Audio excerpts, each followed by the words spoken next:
40,000 टंका सस्ता है सुना। जदि आपण सुना रूपा किनिया प्लान करुवे आपण खुशी खबर। आम ओडिशा मूल्य अर्थात राजधानी भुवनेश्वर केते टंका रही उभय 22 कैरेट और 24 कैरेट दाम जहाँ आम भिडियो जाना।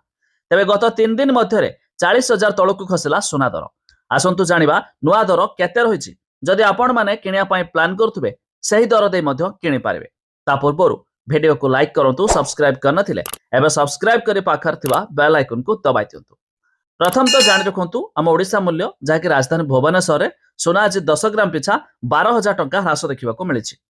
तेबे नुआ दर जहाँकि 24 कैरेट दाम जहाँ प्योर गोल्ड दाम रही 1,44,600 टंका। सेहीपरि 22 कैरेट दाम अर्थात 916 कैरेट दाम रही 1,32,700 टंका। ता छड़ा MCX अर्थात मुंबई मल्टी कमोडिटी एक्सचेंज रे आज भी सुना दाम रे 17,000 टंका ह्रास देखा मिली। जहाँकि शुद्ध सुना 24 कैरेट दाम रे 1,46,400 टंका रही बेले 22 कैरेट दाम रे 10 ग्राम पिछा 1,35,600 टंका रही।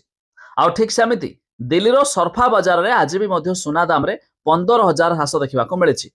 तेबे शुद्ध सुना 24 कैरेट दाम रे 10 ग्राम पिछा 1,44,000 टंका रही बेले 22 कैरेट दाम रे 10 ग्राम पिछा 1,34,450 टंका रही आज दर में। आउ ठीक सेमती रूपा 1 किलोग्राम पिछा आज 4,000 टंका ह्रास देखा मिली। तेबे जहाँकि रूपा आज 1 किलोग्राम पिछा नुआ दर 2.5 लाख टंका पहुंच जाए।